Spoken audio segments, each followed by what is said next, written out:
Water Resource Engineering from University of Illinois at Urbana-Champaign and a Master's in Water Engineering and Management from Asian Institute of Technology, Bangkok.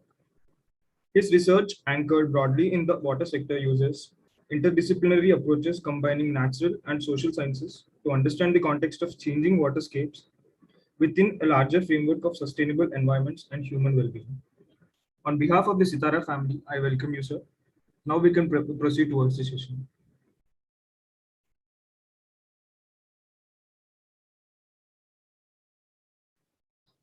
Sir, you're on mute. Yeah, thank you for inviting me, and then hope to have a good conversation, discussion on.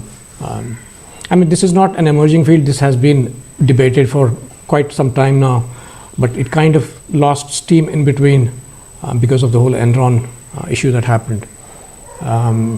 So my work is mostly in agricultural landscapes, but recently I have been more interested in looking at the impact of the WEF Nexus broadly on the ecosystems. So it's a combination of a lot of insights that we have gathered from different projects. So this is not going to be like, it's going to be like, you know, a variety of insights that I'll draw upon from different projects and papers and things like that. So one sec. Just to quickly, you know, brush up ourselves with the basic water cycle. In the natural systems, you essentially have precipitation, runoff, and ET. The rest of it, you assume that it's doesn't change much. But once you get into the modified human environments, then you have agriculture, agriculture with irrigation that kind of even changes the entire cycle.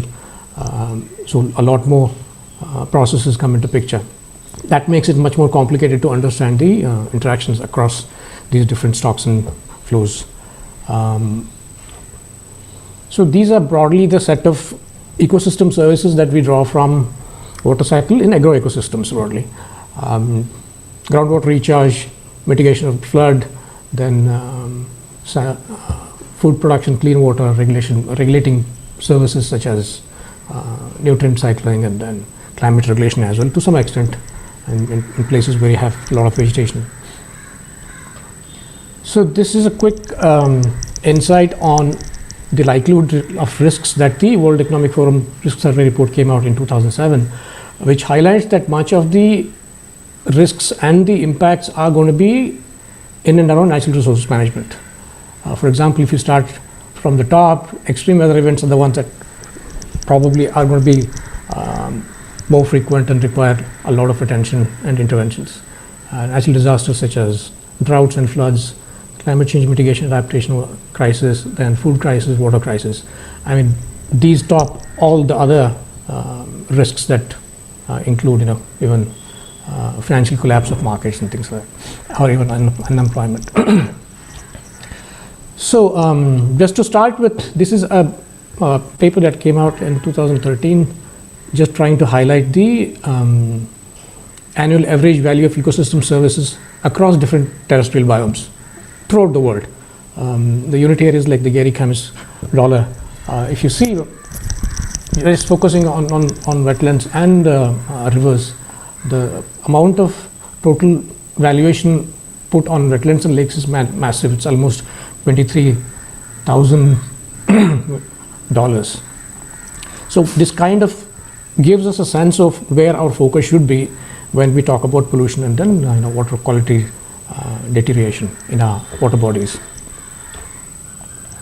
This is a very comprehensive WEF Nexus that includes all the drivers and then the outcomes as well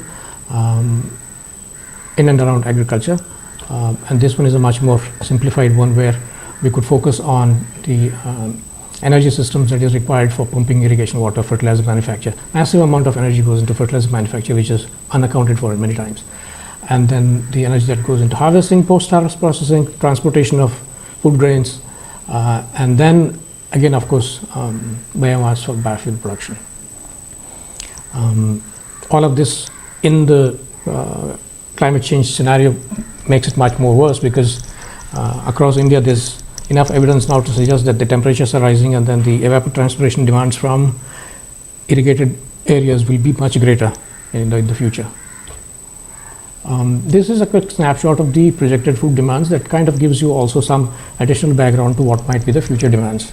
And much of the future demands based upon, this is a very old paper, I think 2009 or something. This suggests that except for like rice, wheat, all other crops will have severe deficit in the future. This is just about 2026, and maybe if you project it for another 20-30 years, it might be looking much more worse.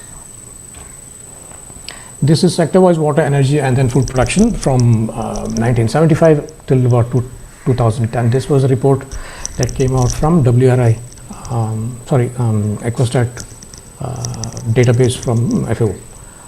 It is very clear how the energy use in the agriculture has, though it looks like energy usage in agriculture has gone down, but because the net energy production has drastically increased, the share of energy in agriculture has remained fairly high.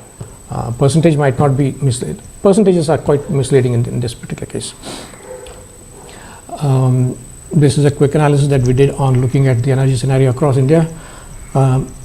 Almost about 18% of total electricity produced is consumed by groundwater pumping. This is just groundwater pumping, does not include other energy requirements in the agricultural industry.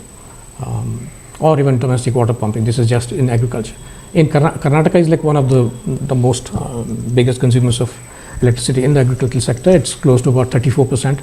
Haryana and Punjab kind of have around 40% usage in agriculture. This is just groundwater pumping, not surface water pumping or even domestic water pumping.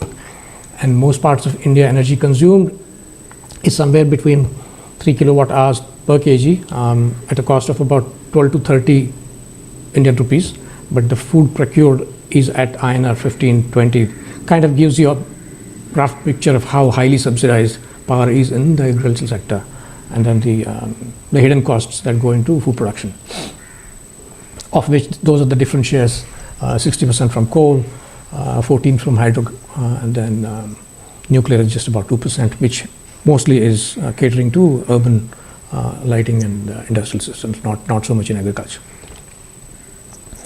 Just to take another quick snapshot at the nitrogen fertilizer user, roughly about 30 million tons of urea is consumed annually, of which 20% is imported with unsubsidized prices, but then when sold in the open markets in India, it's very highly subsidized. For example, the nitrogen fertilizer is about US $86 per ton in the global market.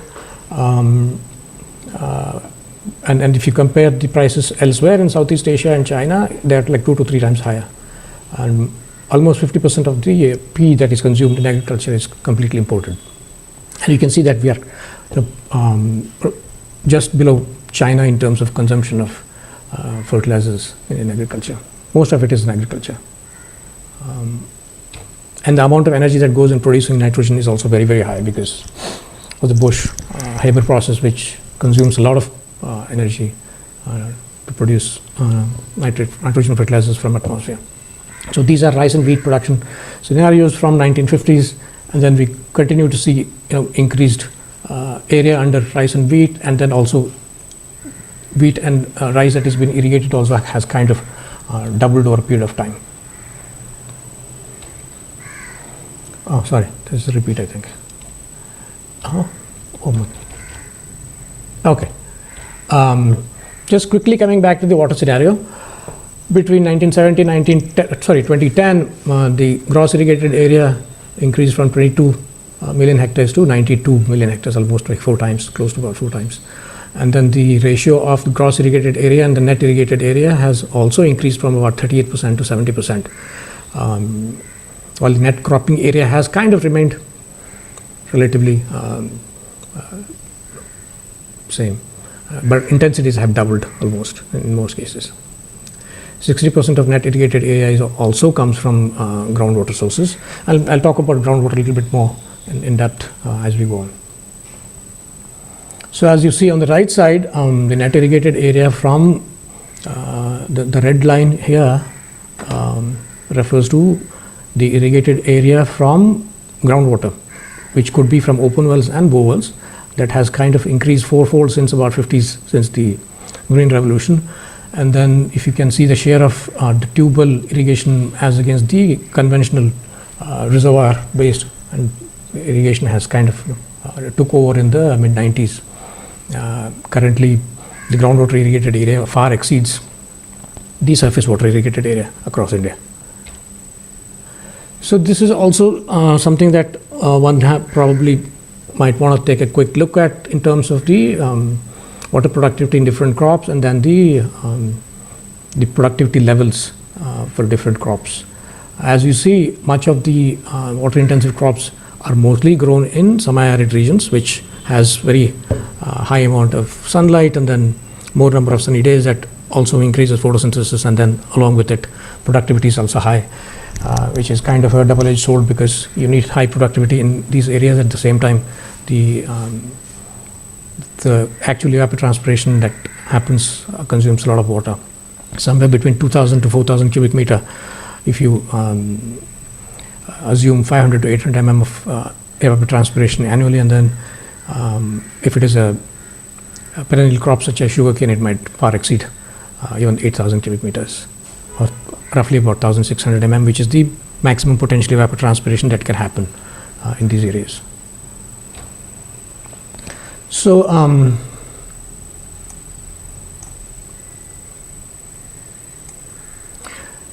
coming back to the total water availability for the populations over a period of time, the per capita water availability has gone down from 3,000 cubic meters back in 50s to what, 1,800 just about a decade ago.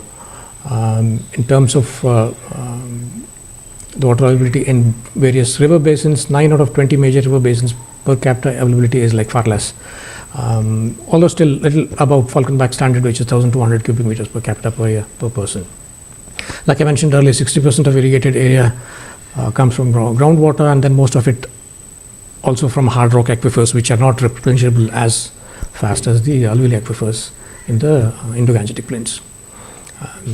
And then 80% of rural domestic water supplies also come from groundwater, while in most cities, especially in Bangalore, it's somewhere around 60%, and I believe it's very similar in most metros and cities as well. I'm not so sure about class 2 towns and cities where they depend both on surface water and a borewell for domestic water supply. And we don't have any estimates of the water pumped from rivers and reservoirs, because these happen almost everywhere, or even pumping that happens from canal directly. There are no estimates of how much water is being used from those kind of illegal means. So this is a quick picture of the water stress. On the left side, what you have is, I think, is district level data. And as you can see across India, I mean, you can see extremely high to medium to high kind of water stress. And the right side, the global picture also shows that, if you see, it's just focus on India, then you have almost pretty much, except for like Jammu Kashmir and then Himachal, all of it is like red, which means that there is severe water scarcity almost throughout the year in some places, and in some places at least 6 to 10 months, which kind of shows a glimpse picture of how the distribution happens, and then how the allocation happens between different sectors. We are not even talking about the increased allocation that might go into industrial water use, but so far I'm only kind of trying to brush up on agriculture and then domestic water. So very similar to the previous one, this is based upon what happens in different river basins. Most of course, peninsular river basins are pretty face severe water scarcity. This shows the number of months in each of these river basins where you find severe to significant water scarcity. And except for Brahmaputra, and you have at least 4 to 8 months of severe water scarcity in most of the river basins. And just narrowing it down to like the stories that I would like to bring about from Karnataka and other case studies that we have done.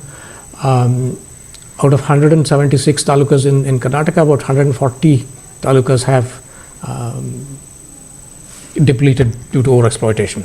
And in many cases, some of them mostly work during monsoon, and then the rest of the post-monsoon period, they become non-functional.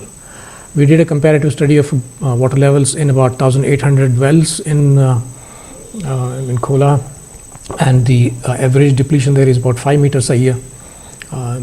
And currently, I think the last I've heard from Kolar, the groundwater levels were 1,200 feet. I mean, this is almost uneconomical to probably pump anything beyond 1,000 feet, but since electricity is subsidized, exploitation continues in these areas. In 2017, Karnataka government had revoked an earlier ban on drilling borewells, and then as many as 65 talukas, it has kind of gone back. This is a case study that we did in Mysore district in Karnataka, in a small watershed called as the Berambadi watershed. We did a well survey or a census, I might want to call. About 2,300 borewells were dug till about 2014. I mean, we haven't updated this data, but by the time we wrapped up the project, there were about 2,300. And this is just a small area of about roughly about 80 square kilometer. It's not too big. 80 square kilometers, like just about less than a taluka size. So out of which only about 1,000 were roughly functioning, of which fully functional wells were about 219, and the remaining 800 plus wells only yielded seasonally, just around monsoon, and then maybe up to December or January. So that's based upon my knowledge. During the period itself, there were roughly, on an average, about 2 wells dug every day, literally. 1.5 to 2 wells that were dug during the period that we did the study over there. So just slowly looking into the implications on the well-being because of this whole WEF Nexus. There is widespread access to electricity for agriculture. In many states, they have kind of tried to revert the subsidies in agriculture sector, but in Karnataka and Tamil Nadu, where we worked, that has been a biggest enabler that is leading to massive amount of depletion in groundwater, shift to water intensive cash crops, and then number of borewells now are going through competitive bore digging. I mean, every new bore tries to dig 200 feet deeper than the previous one on an average. So the implications on the well-being have been that there has been increased indebtedness in leading to intra-household tensions, and then gendered impacts on women's assets, gold, livestock, and then increased burden on women. Women often have to shoulder this piece of work is based upon one of my RA who was looking at water and gender in Tamil Nadu. And there is reduced nutritional security, and then although food security is kind of taken care of by the PDS system, the nutritional security issues are still quite alarming. Then that has kind of led to psychosocial factors, increasing peer pressure, and then there is this huge notion of that borewell digging has its you go up in the social ladder in terms of power equations and stuff. This is a broad distribution of the marginal small and medium holders, because when we looked at who are the most affected ones, close to about 80+% of farmers are marginal, small, and medium across India. This is the data from across India, not just our field site. Our field site also, it's very similar. It might be 5% here and there. So this kind of gives a picture in terms of who might most be affected in terms of increased temperatures and climate change, groundwater depletion, and then pollution in the aquifers or in the surface waters as well. All of it together. Just quick summary of what I was mentioning earlier. The rapid shift from dryland, rainfed food and fodder crops to irrigated cash crops has kind of increased concerns with respect to food and nutritional security. And there is increased income from cash crop, but that has not translated to better nutritional outcomes. And there has been severe impact on the household nutritional diversity and choices because of the kind of crops that are being grown. And coping mechanisms such as at a household level, this was household level surveys that we did, reducing the number of males, changing the meal type, prioritizing male members, and opting for less nutritive meal bucket was observed. So the backdrop of all of this, there was this paper that came out in 2016, one of the nicest works that kind of looks at the inevitability of unsustainable groundwater extraction. The table kind of just shows a quick picture of the number of people who are being fed by the unsustainable groundwater extraction to meet the food security needs. I might have a few more slides, so I might wrap up another 5-10 minutes. So during the dry season, about 160 million people are fed because of unsustainable groundwater extraction. And then annually about 173, which is significant, almost about 20% of our population depends on unsustainable groundwater extraction. So one cannot advocate stopping groundwater extraction, but trying to find ways in which that can be, the aquifers can be replenished while food security needs are met through pumping from groundwater. On the right side, it shows the crop production dependent in across India, mostly which is in North India, and then parts of Andhra, the rice belt of Andhra, and then the Tamil Nadu. So a quick summary on the broad ecological risks. Depleting groundwater aquifers lead to depleting base flows, which have severe impact on both drinking water meeting drinking water requirements in summer in some of the basins. Also, it has huge impact on the biodiversity, both the economically important fish and other aquatic species, and also ecosystem functions for other non-consumptive species as well. And in fact, I mean, polluted rivers, I mean, almost all of our rivers are polluted to a level where I think the minimum standard that we have is about the class C level of pollution in most of the rivers except for Brahmaputra. I'll talk about it in a little bit later. So has irreversible effects because replenishing aquifers when after pollution with fresh water is going to take several decades. Has huge impact on fish populations in freshwater bodies, and then also on pollinators and soil microbial populations because of use of insecticides, pesticides, and then the food cycle that they are involved in. This is a broad table that kind of shows disservices and services from and to agroecosystems, and then just focus, if one were to focus on the ecosystem disservices, which of course the ecosystem services we have gone through the positive outcomes from agroecosystems, but the greatest fear is on loss of biodiversity and wildlife habitat, and nutrient runoff, and then pollution and sedimentation of waterways, pesticide pollution, poisoning, and then greenhouse gas emissions from increased use of fertilizers, which has a huge carbon footprint in it. So this was the table I was talking about. This table kind of shows what is the amount of total mean annual runoff required in each of the basins to meet a certain standard. A being completely natural, where you'll have probably just geogenic pollution, and most of the rivers now I think are D, E, and F level. I mean, as much as I know from Karnataka, both Krishna are like severely polluted. Same with Kaveri as well. Like I said, I mean, except for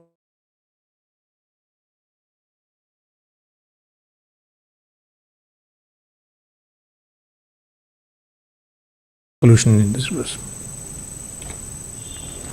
So quick summary of the old way of looking at how to manage water was based upon what the benefits were being reaped, and then the new way kind of suggesting that your water management should embed the impacts on the ecosystems as well.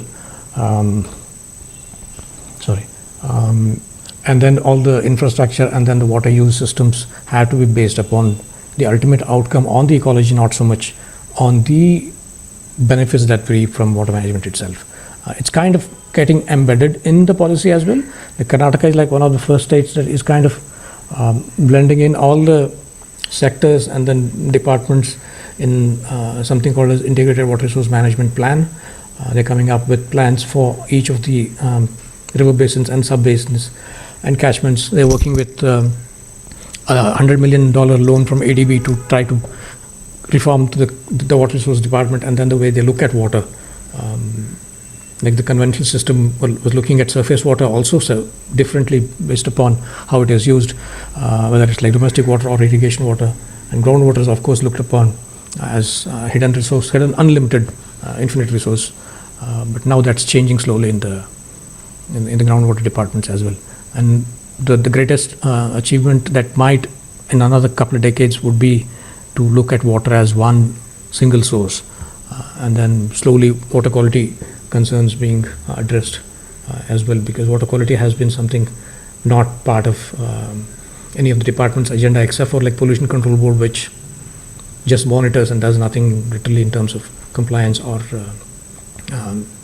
yeah. So quick summary of the kind of insights that we have drawn from different projects. I guess, I mean, in most cases, the policy has been mostly reactive, depending upon what kind of a mess that we create in our water bodies, including groundwater. So I guess we have to take a three-pronged approach to it. One that is passive, which has a long-term strategic interest of the ecology and then the water management system, and then proactive, which kind of looks at prevention as against like mitigation, trying to fix the problem once after it has been observed. And then the reactive ones where huge amount of investments have to probably go into pollution control and then cleaning up of the existing surface water bodies, including lakes and traditional tanks, etc. Of course, there are several market interventions that can happen as well, and then one of the most important ones that I have been trying to look at is looking at groundwater governance in Karnataka. Although the Groundwater Act that came out in 2011 is a copy paste of the guidelines that were provided by the central government, and yeah, so those are the broad, quick points to remember as potential directions that might mitigate the problems that we have already created in the water sector and the agricultural food production system. Thank you.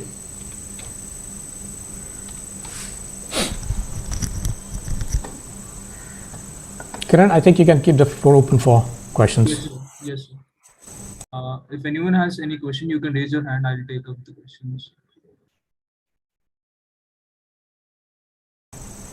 Or they could like type the questions in the chat box. I'm not checking the YouTube. Maybe some questions might be coming on the YouTube as well. I'm not sure. Yes, sir. If there is any question from YouTube, I'll let you know. Thank you.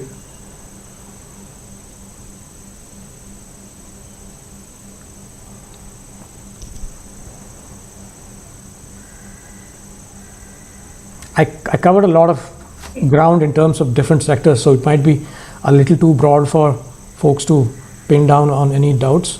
But if you have any doubts, please do. Can I ask a question since I haven't raised my hand, but I'll just ask the question since no one else has raised their hands so far. Sure, please. So how do you think about like, so for instance, sugarcane in Maharashtra, most of it is in Western Maharashtra, and that's on river water irrigation. It's not really, most of that, it's really not on groundwater. There are some parts where there's groundwater sugarcane irrigation, but largely river water. Yeah. How do you sort of, how do you estimate what that means? Because directly river water it's probably going to affect somebody way downstream. Right. But how do you sort of estimate what that harm done is, or what it means? What is the implication of that? I mean, we did a case study in Malaprabha, which is a sub-basin within Krishna, on looking exactly at the same problem. What is the impact of sugarcane cultivation on multiple? Was that it has a major implication for domestic water use, the ones who are dependent on the river. in the downstream. Of course, obviously, depending upon how downstream you want to look at. Obviously, anybody who's downstream of the extraction point, all of them are going to be affected. But also what we found out was there was a big dam which essentially provides irrigation water to a large command area of about 2 lakh hectares. We found out that ever since sugarcane started in the catchment, not in the command. Of course, there is massive amount of sugarcane in the command area as well. The command area farmers do conjunctive water use, in the sense they use canal water when it is available, and then when the supplies are erratic, then they sort to using groundwater, pumping groundwater. So the question of upstream and downstream is about how do we scale up and how far downstream do we go in terms of assessing impact. Obviously, depending upon the type of users, we looked at domestic water use because in terms of the water policy priorities, domestic water comes on top. So we were trying to see if there are ways in which we can negotiate between a small town which was primarily dependent upon, it's on the ridge, so it doesn't have groundwater resources. It was primarily dependent on river water. And what we found out was, like, since the sugarcane has started, the dry season flows has drastically reduced. And then there were like really fights between farmers and residents of this town. Several times there have been at least 3 cases where curfew was imposed in this area because of the fights that erupted because of the conflict. In terms of India doesn't have regulatory policies in terms of what kind of crops one can grow. And given the huge ethanol market that is also kind of emerging in the country, it's going to be a lot more difficult to regulate or control groundwater extraction or even water use broadly in sugarcane. The discussions that we have had, this study was conducted back in 2010-2011 in Belgaum and Dharwad area. What we found out was, like, farmers knew that the groundwater might run out of groundwater, but they were just rushing to make the maximum out of it now. And their impression was that we'll continue to do as long as it's available, and then after that we'll profit from it as long as it's available, and then we'll shift to something else later. Because everybody wants to be the first who wanted to benefit from the existing resource base. So that's the case. Unless if government comes up with a very different kind of policy scheme to promote, less water intensive crops by buying them, like what US does with respect to soybean and corn, heavily subsidizing those low water intensive crops, and then kind of taxing people who do sugarcane and other water intensive crops. There has to be some mix and match of the policies, and a greater blame has to be put on the subsidy policies, which no politician would want to touch because it's such a box of worms that's not going to happen, at least in the near future. And then, of course, all of these policies, if we look at it, they all promote intensive irrigation, intensive agriculture, whether it's like heavy fertilization or heavy use of pesticides or heavy use of irrigation water. Rice, sugarcane, oilseeds, horticulture, all of them have pretty good cash market out there. So they have to probably use multiple ways to control or regulate water intensive cropping systems. So I guess my question was that, so what you're saying, I understand what you're saying. Just to specifically for Western Maharashtra, I was just trying to understand, because what you said, that example you gave was, it's probably also quite context dependent, what the effects are. So, right. Anyway, I was just trying to understand what's going on here. But yeah, sure, I get what you're saying. Thank you.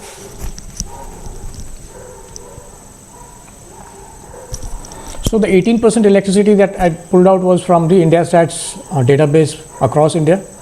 I'm not so sure how they disaggregated the data in agriculture. Maybe they must have probably looked at rough numbers at a grid level. I'm not so sure the source of the data, but that's what we could arrive at. 18% across India, just from groundwater pumping in agriculture, not domestic water. So I I think that's for agriculture, for irrigation, not necessarily groundwater though. This is groundwater pumping. That 18% is groundwater pumping. Okay. My understanding is that 18% is agriculture, but maybe I'm wrong. Yeah. No. Agriculture includes lot other. No, I mean irrigation, just irrigation. Irrigation. Yeah, not groundwater pumping, but irrigation. Irrigation, yes. Groundwater pumping in agriculture. That's what I meant. Yeah. So I guess the other energy requirements in terms of energy requirements for carrying out the field operations, transportation, processing, all of that probably is a lot more. We don't know the breakup, but just from the irrigation itself is about 18%. In Karnataka case, it's like almost 1/3 of the total energy produced, which is significant, the way I see it. So there is a question from Google before the question Pooja has answered. So why there is growing groundwater stress in Himalayan region since irrigation is not so prevalent? A student of mine is working in Himalayan region. Himalayan region, because of the topographic issues, obviously whatever recharge happens doesn't stay for too long. It kind of seeps down to the streams and then onto the Indo-Gangetic rivers. But what she was looking at was essentially looking at scarcity in the so-called water-rich Himalayan region in the domestic water sector. The domestic water sector, the story is altogether very different. It's nothing to do with rainfall. It's nothing to do with climate change. It's nothing to do with storage. It's more to do with governance or bad governance, and then also neglect from the state in terms of investments in the infrastructure that is required for domestic water supply. Like she is actually looking at just Darjeeling as one case study. We are also looking at Gangtok as another case study. And in Darjeeling, one would be surprised that only 15% of the population gets water from formal water supply. The remaining 85% depend on private water supplies, and then these informal water supplies through springs and jerry cans and things like that. So the water scarcity story in Himalaya is for completely different set of reasons as against what's happening in peninsular India or in Maharashtra, which is overexploitation in the agricultural sector as against. In the northeast as well, in Himalayan region, there isn't much irrigated agriculture either. Much of it is like rain-fed. Rain-fed in the sense, they do provide some kind of protective irrigation by diverting the streams. By diverting springs and things like that. But it's not formally irrigated like what we have here with huge reservoirs and canal infrastructure and then groundwater pumping and issues like that. And also groundwater pumping in Himalayan region is kind of, states have been quite reluctant because it's also a seismically active zone, and they are worried that could kind of make the situation worse in terms of landslides and other things. They have found out that places where they have had little bit of groundwater pumping, they had more landslides relatively because of dry topsoil and things like that. So I guess more studies are required to understand what might be the deeper reasons. In most cases it's governance reasons. Barely anywhere you can actually point it out to rainfall or climate change, because climate change might be there, but if you look at the magnitude of the mess that we have created from bad governance is probably far greater than what might have been happening because of climate change. That's just my take on the state's role in water management. And so the next question is from Meeta. It's put in the chat. Yeah. So just one sec, Kiran, some people have raised their hands also, but anyway, I just wanted to remind you. Yes. So, I'm trying to look at the WEF Nexus beyond the WEF, trying to look at what it has done to the ecosystem in terms of long-term sustainability, because what we have not realized, which in one of the slides I kind of noted that we have to look at the entire system differently, because so far we were only looking at the benefits from the interventions that we do, the canal infrastructure or groundwater. One has to now start looking at, have we been doing it sustainably? Because in most cases we haven't. In most cases the groundwater exploitation levels are so high. If one were to go back to a pre-groundwater exploitation or a so-called not so bad, critically endangered situation is that it'll take at least 4 or 5 decades in states like Karnataka, where the average groundwater levels in most of the semi-arid regions are at least 600 to 800. In Bangalore also, it's kind of hitting 1,000, close to about 1,000 feet. And then most of them don't last. I mean, they last for like about 2-3 years, and then one has to dig one more, trying to look for a fracture that might yield for another year or 2 more, and then dig another. I've had cases in that Mysore case study where one farmer, a medium farmer, I think he had about 15 acres. He had dug close to about he had about 25 acres. And in the span of 10-15 years, he had dug about 50 wells.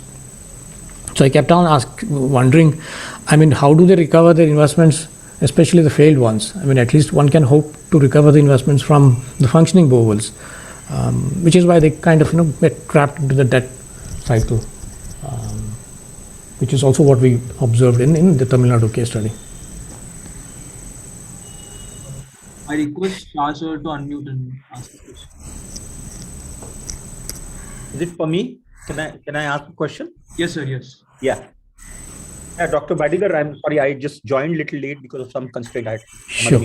Yeah. So, largely, grosso modo, we see that there is some governance in terms of underground water tappage, in terms of permission to take the tube well. But once taken, I think it becomes extremely difficult, to regulate that, how much one should and all that. It's very, very difficult. And largely, the overground water is something which is a public resource, and it is perhaps little easier to sort of do water budgeting and water regulations and things like that.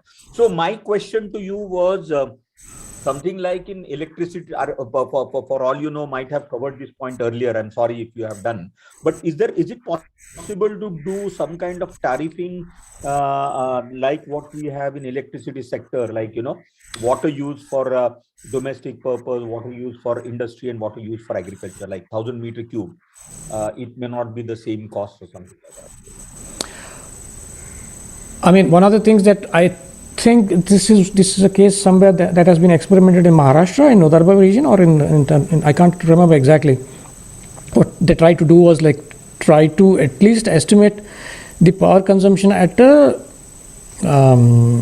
grid level or a divisional level, and then try to see if they can go back to the farmers and then suggest sharing some cost of the electricity. But I mean, setting tariff systems for groundwater extraction is going to be almost impossible, because if we are not, I mean, Karnataka only recently have started putting meters. They were while the electricity was subsidized and completely free, they didn't even know how much was being consumed, because they only started putting meters now. Earlier they were just plugged into the mains directly. So I'm not so sure if similar to the Energy Regulatory Authority, I mean, Maharashtra does have a Maharashtra Water Resources Regulatory Authority, but they don't dare to touch groundwater or even water per se. And same case with Karnataka, where we have a State Water Resources Regulatory Authority, which is kind of a lame duck, doesn't do anything. They have set it up and then it's literally non-functional. The same way that Maharashtra Water Resources Regulatory Authority was. For several years it was not functional. And then for several years they were doing things that were completely opposite, because they had domestic water on the top, then they had industrial water as a second priority, and then they had agriculture. There were huge hue and cry about how they could ignore the agricultural sector. So they moved it back again as second. So I'm not sure how much the state is able to regulate. We have to come up with the incentive system, market-based system. Otherwise, charging them for using, I'm really not convinced that might be the way it might work. I'm just looking at questions from the chat box. Some people raise their hands. Shini, Professor Shah has his hand raised for a while. Professor Shah? Yeah, Shahji, please. I just asked my question. Okay. I had just asked my question to Dr. Badigar. Oh, okay, sorry. And Gopal had his hand raised for a while, but I don't see him anymore. So, okay. He has put his question in the chat, and the question is taken. Okay, sorry. The next question is by Namita. It's put in the chat, sir. Yeah, I'm looking at it.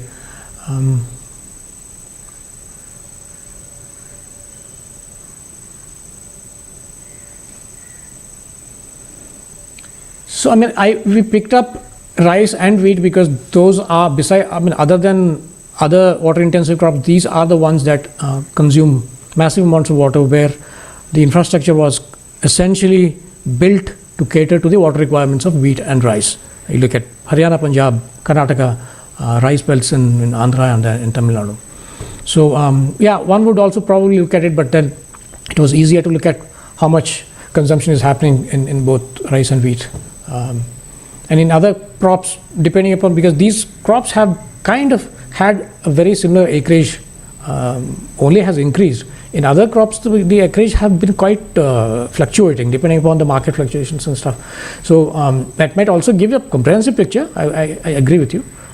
Crop-wise and region-wise breakup should probably give a little bit more insights on what can be done at a regional scale, or it is, project scale. Because most interventions and regulations do happen at a project scale, like at a sub-basin scale or a reservoir scale or a command area scale. Or so, yeah, I agree.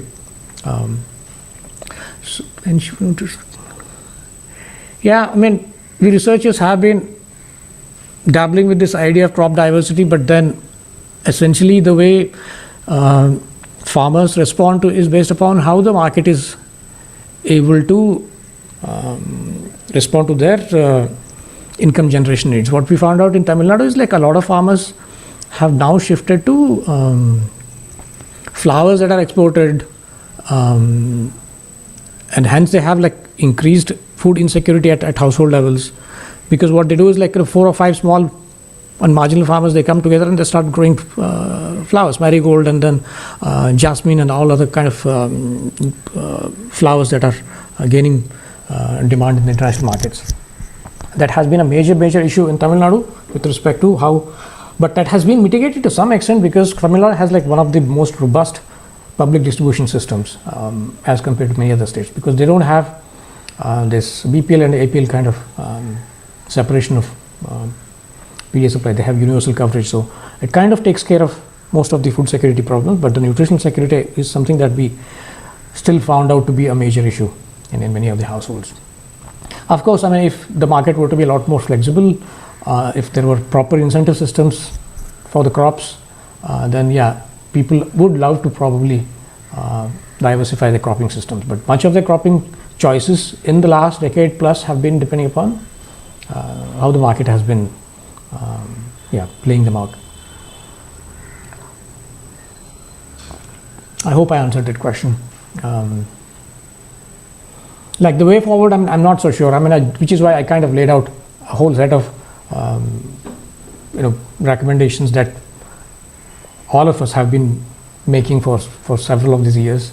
But one of the important ones is probably looking at water quality and pollution a little bit more seriously, because that has long-term implications on the ecology, and then also on how we benefit from the ecosystem services. Water quality is a long-term problem. Water quantity is something that can be dealt with because it's got a much shorter cycle. On an annual cycle, surface water is, at least at the very least, we can manage it on an annual cycle, but water quality, once it goes and deteriorates the aquifers or surface water bodies, it's going to be like really a long shot to go back to the original state. So yeah, environmental regulations is something that I am kind of keen on seeing changes to happen on the ground.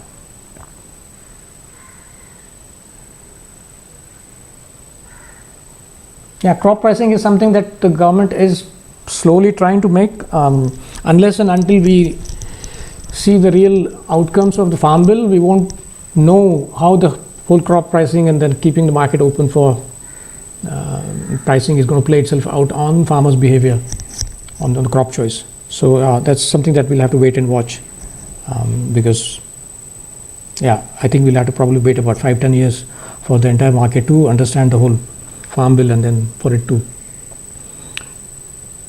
play itself out. I don't see any other hands, and I think I may have answered most of the questions in the chat box. Yes, sir. There are no questions on YouTube, so these are the questions that have come up till now in the chat itself. Okay. If there is anyone else who wants to ask a question, you can come and ask. Kiran, I did have one, but I thought I'll ask during my vote of thanks. Right, Can I ask? Hi, Shani. Yeah. So first, good to see you. And one thing is, you did bring a lot of contrast between science plus, or contrast. I've used another word, but I'll just leave it to you how you want to talk about it. But you did mention that the government has a pollution monitoring board, for example, but they don't do anything, just collect data. So how do you sensitize them? Because their mandate is clearly just collection of data, nothing to do with it. And this exactly was what I shared in class 2-3 weeks ago. And how do you, as an entity, sensitize the government to do this, just not collect data, but work on it also? Yeah, I guess some of the insights that we drew upon when you were part of that IDSC project was also that the temporal scales at which these people monitor. For example, we have this huge industrial area called as Pinya in North Bangalore, where the State Pollution Control Board goes and monitors the water quality, different variables, heavy metals and things like that. But they do at the end of the month. So that gives 29 days for the industry to keep doing whatever they want to do. A3 conducted a continuous monitoring of hourly sampling, and then we found out much of the releases happen between 2 a.m. and 4 a.m. What they do is they store all the pollutants, effluents, and then release when literally nobody is there monitoring. So what we did was we went, not me, but one of my colleagues, Priyanka Jamwal, she did a continuous monitoring for several days, and then she consistently found much of the releases were happening between 2 a.m. and 4 a.m. And the concentrations were massive.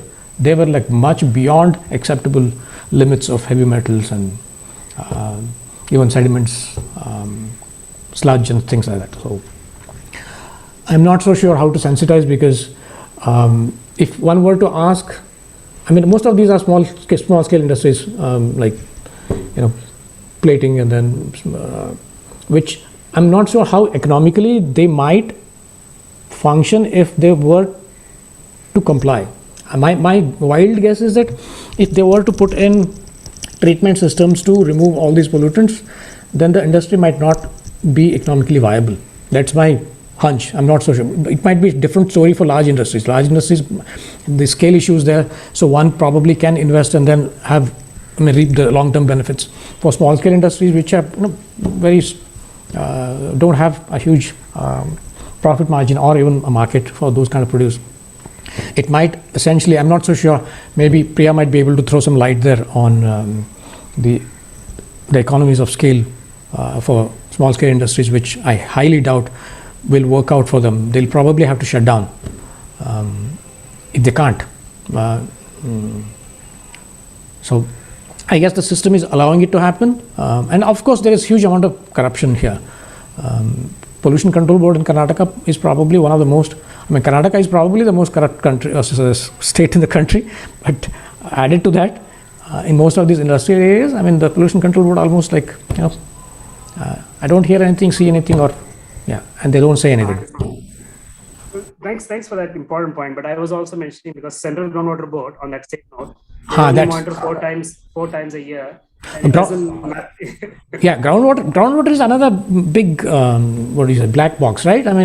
Like what we saw in our studies, these observation wells have a very different story to tell as against when you actually monitor functioning bore wells.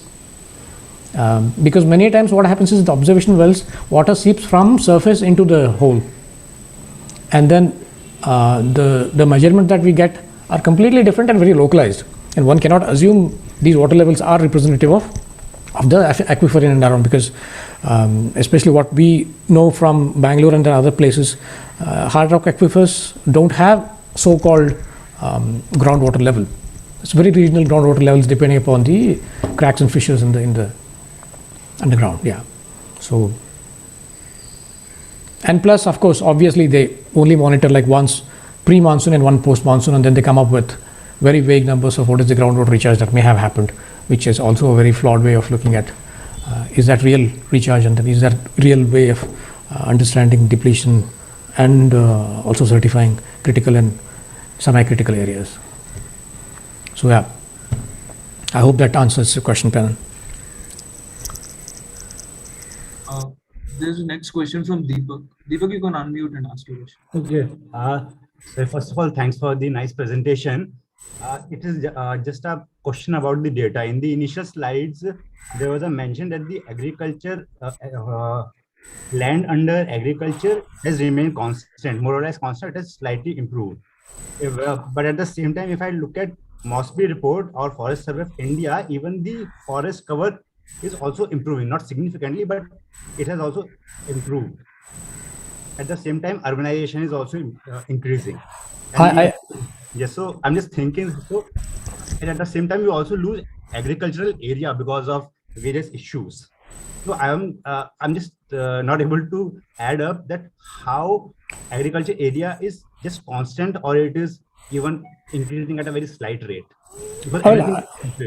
No, I understand the confusion there. I mean, I guess I probably need to clarify it a little bit more, because what I was talking about was the net cultivable area. Net cultivable area has not changed because the forest boundaries have not changed. There is increase in forest cover. That's different. I'm talking about the aerial extent of forest has increased slightly because of social forestry projects, and then massive amount of, now there is push for this green India mission and all of that. The net cultivable area has remained the same, but the actual cultivated area has changed quite a bit, and the cropping intensity has also drastically increased. And in many places we have also found across India there is more intensification of agriculture happening, and then which means that some land is being left fallow. So there is increasing data that suggests, increasing reports that, and then our own analysis that suggests that the area under fallow has increased, but because of the intensification of agriculture in the remaining cultivable areas, which is also has a greater cropping intensity, there the productions have been increasing. I mean, productivity has always been on the rise.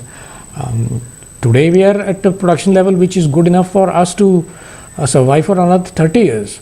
But the problem is not so much the production. The problem with the gap between production and food security is about the whole loss that happens in storage and transportation, and then pest attacks and stuff.